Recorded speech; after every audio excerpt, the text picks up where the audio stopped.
નમસ્તે વિદ્યાર્થી મિત્રો, મારું નામ મોડી ધ્રુવ કુમાર કિરણભાઈ છે. હું શ્રી કેજે ફોરેન્સિક કોલેજમાં ભણું છું. હું 6થા સેમિસ્ટરમાં છું અને મારું ડિપાર્ટમેન્ટ ઇલેક્ટ્રિકલ એન્જિનિયરિંગ ડિપાર્ટમેન્ટ છે.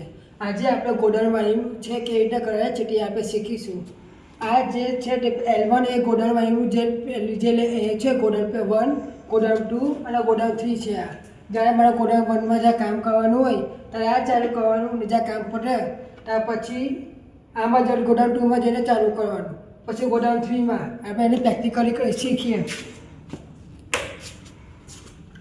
અમારા ગોડાઉન 1માં કામ છે તો હું ગોડાઉન 1માં ચાલુ કરું છું. એનું કામ પત્યું, હું ગોડાઉન 2માં જાઉં છું, પછી એ ચાલુ કર્યું ત્યારે ગોડાઉન 1ની લેમ્પ છે તે બંધ થઈ જશે. હવે જ્યારે ગોડાઉન 3માં જાઉં છું ત્યારે ગોડાઉન 3 લેમ્પ ચાલુ થયો અને ગોડાઉન 2 એ બંધ થયો છે લેમ્પ. અને જ્યારે મારું કામ પતી ગયું છે ત્યારે ગોડાઉન 3માંથી લેમ્પ બંધ કરીશ તો લેમ્પ 2 ચાલુ થશે, અને લેમ્પ 2 બંધ કરીશ તો આપણું લેમ્પ 1 ચાલુ થશે, અને લેમ્પ 1 બંધ કરીશ તો આખું બધો સપ્લાય બંધ થશે.